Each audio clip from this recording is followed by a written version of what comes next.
Everybody, 31 back here for FSI DFS. It is Monday. It's good to be back in my normal setup and at home here, not hiding out in hotel corners. But if you watch Friday's video, we did very good, and I'm so glad I got it out there because it was a very profitable night. So today we have a 6-game slate on DraftKings and FanDuel, which might be a 5-game or 4-game slate, a little bit of weather. So we're gonna jump right in, fly right through it, and get you off onto your day. So first game is the weather concern. About 60-70% chance of rain during the game here. Arizona, Cincinnati, which it has a really high total of 9.5. You Madison Bumgarner and Hunter Green crossing off Bumgarner. Not interested in here. Hunter Green, I think, definitely is a K pitcher against this Arizona team who does hit righties well, but I think definitely in the mid range at 7.6. If this game plays, he's got some potential. Really like a Cincinnati stack if things play, but again, weather-wise, you have to watch that, especially Senzel. I think on DraftKings at 2.9 would be a very, very chalky play. Some of the other guys are priced up a little bit high, but there are still some value, decent plays here to fill in if you want to use them as a secondary stack. Arizona, I think, is like the favorite cheap one here to go with. Next game up, we have Texas Rangers and Cleveland Guardians. We have John Gray and Paul Quintrell. Gray, I think, is definitely probably the best cheap pitcher out there. Cleveland doesn't strike out a lot, especially against right-handed pitching, but I think he can eat enough innings and they're down a couple bats in this lineup. I think he could do enough. The wind is blowing out 13 miles per hour, so that might be a word of caution for there. So I have to keep an eye on that. And there's a little rain in the forecast, but it looks like it's going to be later on in the game. So I just have it as yellow right now, not a red flag. Control on the other side, 8.5 is a little high priced, with the slate. You only have 12 options for pitchers. I think at GPP, you can play them. Texas lineup is not great. There are some strikeouts here. He's a very low strikeout pitcher, though. So you're looking at him probably to like 8 innings, maybe on FanDuel. He can last long enough to get the quality start for you. But on DK, I think, GPP only for that. Bat-wise, Texas is definitely a cheap stack that you can throw in there. And then Cleveland on the other side, I think it's just a GPP against Gray. If the wind is going to be blowing out at like 13 miles per hour and the weather is going to hold and it's going to be like 80 degrees, then that might bump up batting a little bit. So keep an eye on that. Okay, the offensive game of the day is going to be Toronto and Kansas City. You have Ross Strickland, who's coming out of the bullpen because Ryu is on the DL. Probably going to go 4 or 5 innings, maybe about 70 pitches. So not super interested in him. I mean, I guess you can use him as a cheap pitcher to punt. He's got to go out there and eat some innings as a starter now. KC on the other side, Daniel Lynch is a no. So the Blue Jays with 5.37 total is the top stack on slate. So stack them up. The pricing is really nice. You've got like Vlad at 4.9, where he's like been up with 5K. Highest price guy I think is like 5.4 for Brissett. So definitely doable here. Even Kirk at catcher, I think I would consider today paying up there, the 5th man in the stack. KC on the other side, I think, makes one of the top GPP stacks here against Stripling. Now, you got to watch out because Toronto's bullpen is good, but if Kansas City for some reason really gets ahead of them and Toronto doesn't put up runs, then they're not going to throw the good arms out there. So we'll just have to keep an eye on all of that for you. So again, not interested in the pitchers here unless you want to do Stripling, a kind of a punt in a GPP play, but definitely Toronto bats and then Kansas City bats like a lot. Next up, we have Seattle and Houston. We've got what looks like a pitcher's duel, Robbie Ray and Christian Javier, but both of them struggled their last starts out. Is this the chance for him to get it right? Possibly. Ray, I don't know. I don't really like him here because Houston doesn't really strike out a lot. So I think I'm going to wait another start and then, try again with Ray. Javier, I do like, though. I think definitely you can consider him for an SP1. For bats, Seattle will just be a leverage stack, and Houston, I think, is going to be one of the top GPP ones, especially if people are going to be playing Ray. It's leverage and GPP all in one. Especially check and see if Durbin's going to be the lineup because he's a righty here. He's been playing shortstop.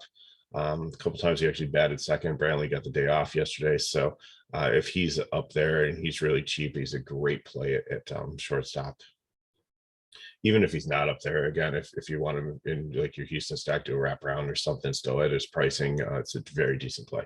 Boston Red Sox and Los Angeles Angels, Waka and Syndergaard. These pitchers at GPP in the middle medium range both have struggled. I see them anywhere from like 12 to 15 points. Nothing. Both offenses are decent, even though Rendon's like on the DL and the Angels a little bit watered down. And just pricing wise, I think you really got to look at even though Duran's leading off and he's been cheap, the meat of the bats of the order Boston are expensive. So I think this is like stack or fade. I don't think you're playing them as one-off. So definitely will probably have a Red Sox stack and a GPP and an Angel stack and a GPP, not playing either one of these pitchers.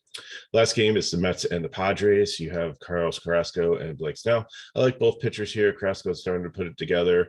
He's decent, but I think I'd probably put him above Ray here. I think Snell is probably going to be a top pitcher on slate at 8-1.